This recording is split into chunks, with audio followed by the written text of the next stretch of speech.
1 Thessaloniciens 5, 17. 1 Roi 18, 36 à 37. 1 Thessaloniciens 5, 17 nous dit ceci: priez sans cesse. Le verset le plus court de la Bible. Priez sans cesse.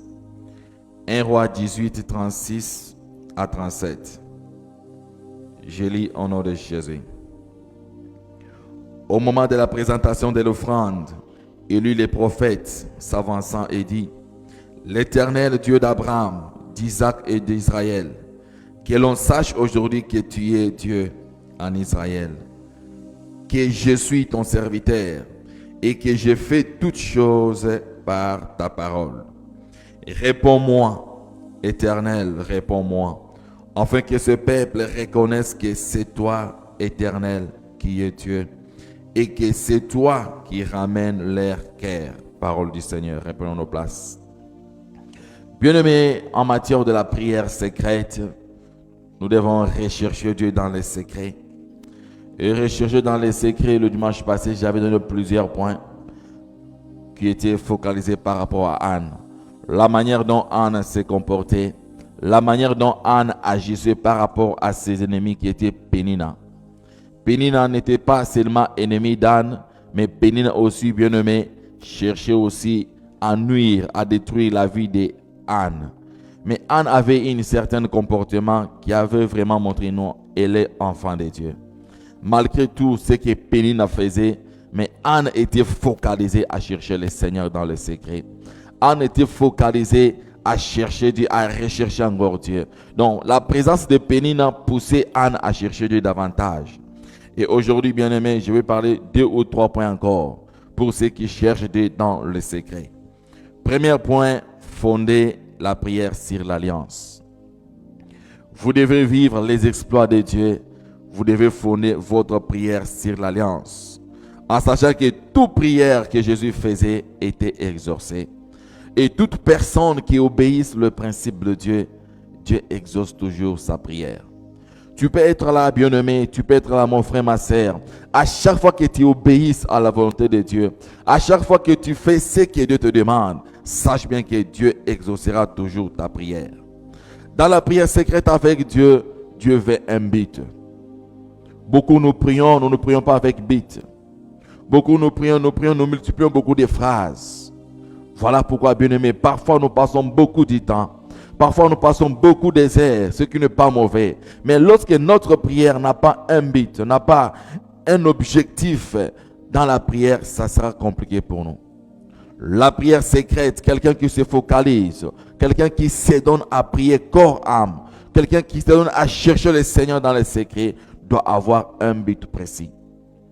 J'ai toujours donné cet exemple. Tu quittes ta maison, tu pars travailler parce que tu as un but, tu as un objectif. Tu sais qu'après chaque mois, après chaque semaine, on va me payer. Et l'argent qu'on va me payer, ça va résoudre mes problèmes. Ça va résoudre les loyers qu'on sort. Si on dit que non, on va travailler gratuitement, il n'y aura pas de salaire. Je ne pense pas qu'il y aura quelqu'un qui aura travaillé. Nous tous, on doit rester à la maison. Pourquoi? Parce que là-bas, c'est du travail gratuit. On ne paye pas. C'est la même chose aussi avec la prière, bien-aimé. Lorsque vous vous focalisez à prier, lorsque vous recherchez le Seigneur, vous devez avoir un but. Vous devez avoir un but, bien-aimé. Tu veux que Dieu réponde à ta prière. Ta prière doit être focalisée sur un but quelconque. Élie était en train de prier, bien-aimé. La Bible dit que quand le feu est tombé, Élie a tué tous les prophètes de Baal. Et le peuple a crié, c'est l'Éternel qui est Dieu. Donc, Élie avait voulu défendre le nom de son Dieu. Élie avait présenté le Dieu de ses pères, le Dieu d'Abraham, le Dieu d'Isaac, le Dieu de Jacob. Voilà pourquoi, bien-aimé, Élie dit ceci: le Dieu d'Abraham, le Dieu d'Isaac et le Dieu de Jacob. Il n'a pas présenté sa justice. Beaucoup nous échouons aussi encore dans nos prières. Parce que lorsque nous nous mettons à genoux à prier, nous commençons à présenter nos propres justices. Nous commençons à faire montrer que nous, on peut se justifier. Si parfois j'étais tombé quelque part, si parfois j'avais fait quelque chose de mal, je l'avais fait pour me défendre. Je l'avais fait pour faire ceci. On donne plusieurs raisons à Dieu. Or, il n'y a personne qui nous connaît plus que Dieu, bien-aimé. Dieu te connaît Même quand tu pêches, Dieu te connaît. Même quand tu fais du mal, Dieu te connaît. Mais Élie, quand il a commencé à prier, il n'avait pas présenté sa justice. Il n'avait pas présenté sa sainteté devant l'Éternel. Il n'a pas présenté ses bienfaits devant Dieu. Il a présenté l'alliance de ce Père. Une prière fondée sur l'alliance. Il lui s'est mis à genoux, il a commencé à prier. Il a commencé à invoquer le Dieu de ses pères. Voilà pourquoi Dieu lui avait exaucé. Quand nous rentrons, bien-aimés, dans le Nouveau Testament, on n'a plus le temps parfois de citer nos pères, les ancêtres. Vous et moi, on n'a pas eu la chance de voir Abraham, de voir Isaac ou Jacob. Mais nous avons eu la chance de connaître un homme qui s'est sacrifié. Un homme qui a donné sa vie pour nous. Un homme qui a accepté nos péchés, qui a accepté tes erreurs, qui a accepté nos faiblesses. Jésus-Christ de Nazareth. Il est mort pour toi et moi. Il a accepté tes péchés, il a accepté tes erreurs. Voilà pourquoi quand tu pries, bien-aimé, oublie ta justice. Ne te justifie pas. Ne montre pas à Jésus, à Dieu que tu es saint, tu es parfait. Manifeste seulement le nom de Jésus. Cite le nom de Jésus quand tu pries. Parce que c'est cet homme-là qui se sacrifiait pour toi. Il a versé son sang. Lui qui était saint. Lui qui était parfait. Lui qui était capable d'échapper à la mort. Mais il s'est sacrifié. Il s'est donné pour que toi tu sois en vie. Il s'est donné pour que tu sois en paix, tu sois en joie. Voilà pourquoi quand tu fais ta prière, bien-aimé, il faut toujours présenter Jésus. Amen, amen. Il faut toujours présenter Jésus. Et la deuxième chose, bien-aimé, il faut avoir la connaissance de Dieu que tu pries. Quand tu pries, quand tu focalises à prier, tu dois avoir la connaissance de ce Dieu-là. Le Dieu que tu pries, le Dieu qui t'adresse ta prière, le Dieu bien-aimé que tu es en train de chercher, de rechercher dans les secrets. Tu ne peux pas prier en vain, tu ne peux pas prier pour prier, non, bien-aimé. Lorsque tu pries, la deuxième chose, tu dois avoir la connaissance de ton Dieu.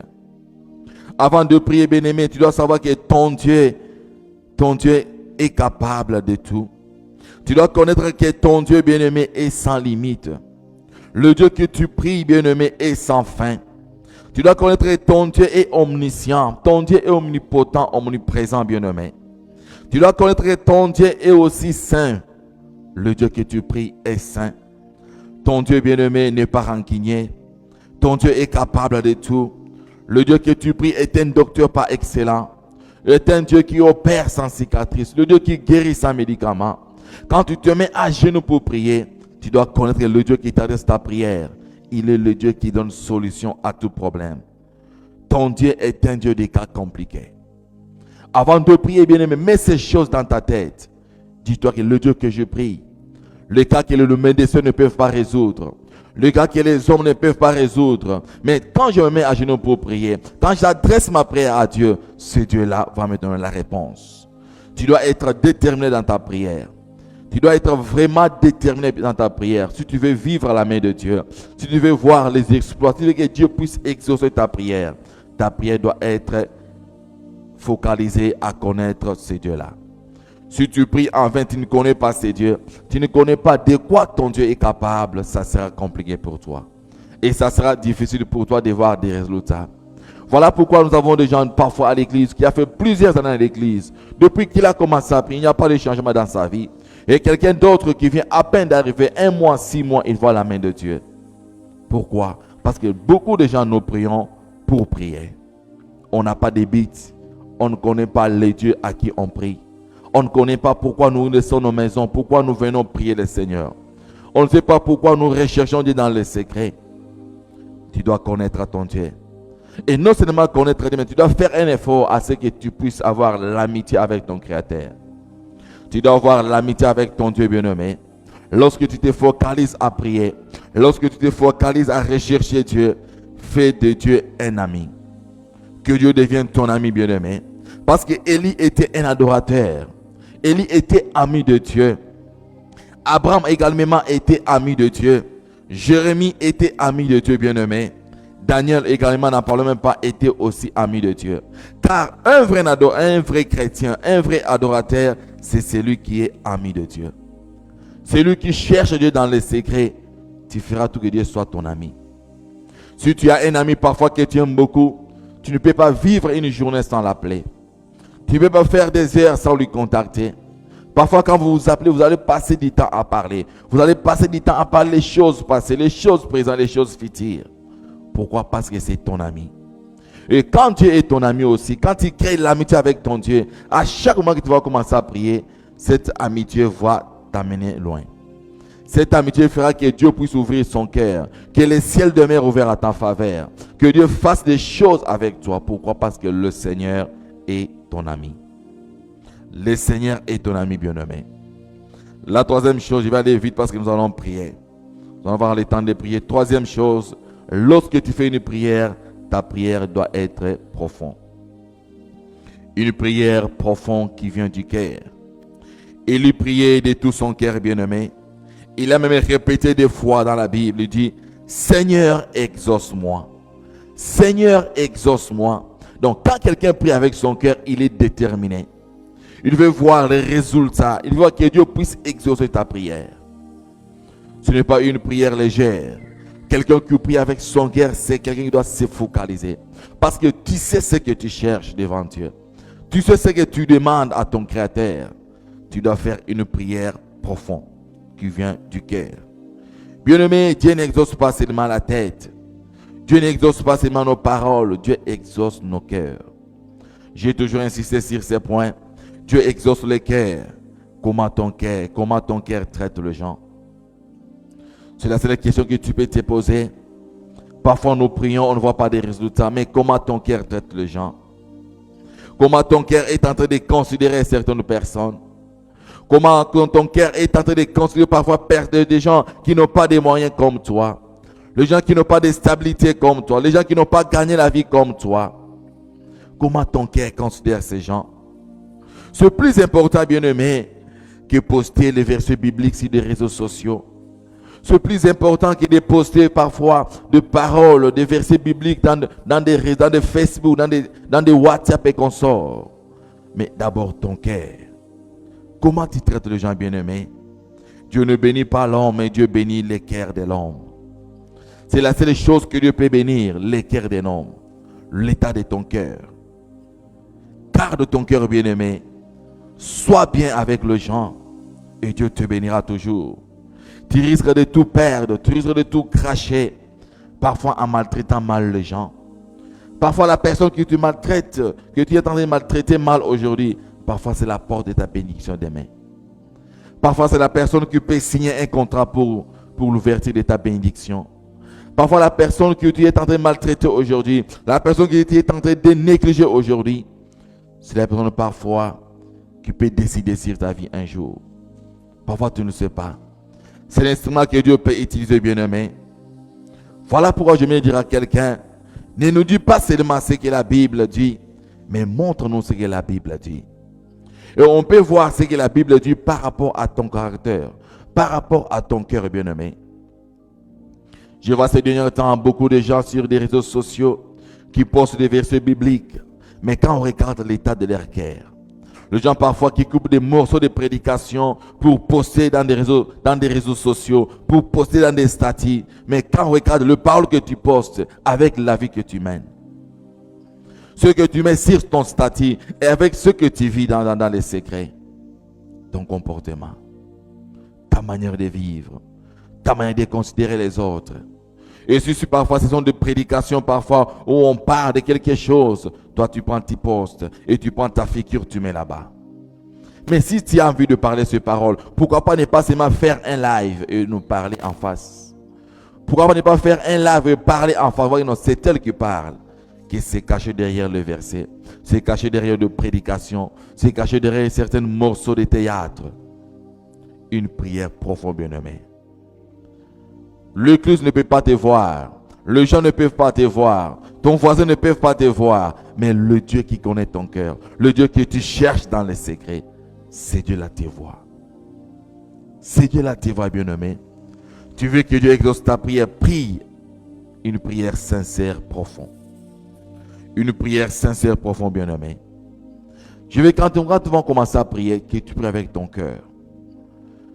Dieu exauce le cœur. Dieu n'exauce pas nos biceps. Dieu n'exauce pas nos vêtements. Dieu n'exauce pas nos paroles. Donc quand nous prions, bien-aimés, Dieu regarde nos cœurs. C'est ce que Dieu regarde. Voilà pourquoi j'aimerais te parler aujourd'hui, bien-aimé, que quand nous allons commencer à prier, les 3 mois qui nous restent, ça sera les 3 mois de la prière. Où nous allons parler, nous allons chercher le Seigneur. Mais arrange d'abord ton cœur. Nous ne voulons pas que cette année puisse finir comme ça, non.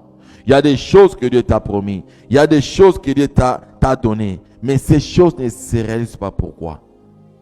Voilà pourquoi nous allons déranger Dieu. Nous allons parler à Dieu. Seigneur, tu m'avais promis ceci.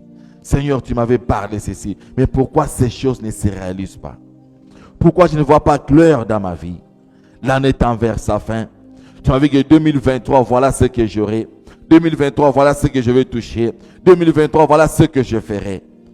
Nous allons chercher le Seigneur. Et quand j'étais en train de préparer cette prédication, bien-aimé, Dieu m'a mis au cœur de distribuer des enveloppes. Ce ne sont pas des enveloppes que tu vas me donner l'argent. Non, tu vas mettre 3 requêtes seulement dans ces enveloppes. Tu vas penser, tu vas me ramener ça le dimanche prochain. Tu vas écrire 3 requêtes seulement. Ne mets absolument rien, écris seulement ce que tu veux que Dieu fasse dans ta vie. Si tu crois que le Dieu que tu pries, le Dieu que nous servons dans ces lieux, est capable de faire quelque chose dans ta vie, prends cette enveloppe, mets les requêtes, écris ça avec détermination, écris ça avec confiance, fais confiance à ce Dieu-là. Ce Dieu-là est capable. Le Dieu qui nous a bénis, le Dieu qui nous a fait grâce, le Dieu qui nous a appelés dans ses ministères, il doit faire quelque chose dans ta vie. Il est condamné de faire quelque chose dans ta vie. Amen, amen. Dieu est capable de faire quelque chose dans ta vie, bien-aimé. Amen, amen. Nous allons distribuer les enveloppes après qu'il rentre à la maison. Conscientise-toi. Écris-moi seulement 3 requêtes. Et le dimanche prochain, ramène-moi ça. Ce sont les 3 choses que nous allons commencer à rappeler à Dieu pour ton cas. Nous allons commencer à rappeler à Dieu pendant ces 3 mois que Dieu fasse quelque chose. Parce que ce n'est pas la bénédiction qui peut intercaler ta ce n'est pas la malédiction qui peut intercaler ta bénédiction. Il y a des gens parfois, ils ont péché, mais Dieu le bénit. Ils ont commis des erreurs, mais Dieu les élève toujours. Mais pourquoi toi, ta vie ne change pas? Pourquoi ta vie n'évolue pas? C'est la seule chose que nous allons demander à Dieu. Nous allons tourmenter le Seigneur. Nous allons lui poser des questions, que Dieu nous parle. Pourquoi ta vie ne change pas? Pourquoi rien n'évolue dans ta vie? Est-ce que je parle à quelqu'un? Voilà pourquoi, bien-aimé, je veux que tu pries avec ton cœur cet après-midi. Car la Bible dit que vous me cherchez et vous ne me trouvez pas parce que vous ne me cherchez pas vers votre cœur. Jésus-Christ priait, bien-aimé, jusqu'à ce que sa sueur devienne rouge comme le sang. Voilà pourquoi, serre ta ceinture pendant les 3 mois qui nous restent. Nous allons prier. Nous allons nous focaliser à prier, sérieusement prier. Je sais pourquoi j'insiste. Parce que le ciel est ouvert à notre faveur. Et Dieu est prêt pour faire quelque chose dans ta vie. Mais il y a des choses qui nous bloquent. Il y a des choses qui nous freinent par rapport à nos états de cœur. Par rapport à nos cœurs bien-aimés. Voilà pourquoi je demanderai juste de te mettre debout. Nous allons prier. Je veux que nous puissions prier. Je veux que nous puissions prier. Dispose ton cœur devant l'Éternel. Dispose ton cœur devant Dieu. Tu vas parler à ce Dieu-là, bien-aimé. Ouvre ton cœur, libère ton cœur devant l'Éternel, bien-aimé. Prie comme tu n'as jamais prié. Cherche Dieu comme tu n'as jamais cherché le Seigneur cet après-midi. La Bible dit que Daniel voulait faire une prière de longs jours. Mais dès le premier jour, Dieu lui avait exaucé. Mais sa bénédiction, sa réponse à sa prière, la réponse à sa demande était bloquée quelque part. Qu'il avait bloqué Satan, qu'il avait bloqué le démon, qui avait bloqué cette bénédiction, qui avait bloqué cette réponse à Daniel. C'était les gens qui n'aimaient pas la vie de Daniel. Voilà pourquoi, bien-aimé, dispose ton cœur devant Dieu. Élève ta voix, dis à Dieu, Seigneur, je dispose mon cœur devant toi. Mon cœur est sincère devant toi. J'ouvre mon cœur cet après-midi. Je vais t'adresser ma prière. Élève ta voix, commence à prier. Élève ta voix, commence à prier. J'aimerais attendre à ta voix. Élève ta voix, commence à prier. Dispose ton cœur. Ouvre ton cœur bien-aimé. Ouvre ton cœur bien-aimé. Parfois tu as lié les gens dans ton cœur. Parfois tu as retenu des rancœurs inutiles dans ton cœur. Ouvre ton cœur cet après-midi. Dispose ton cœur. Élève ta voix, commence à prier. Dis à Dieu, Seigneur, je dispose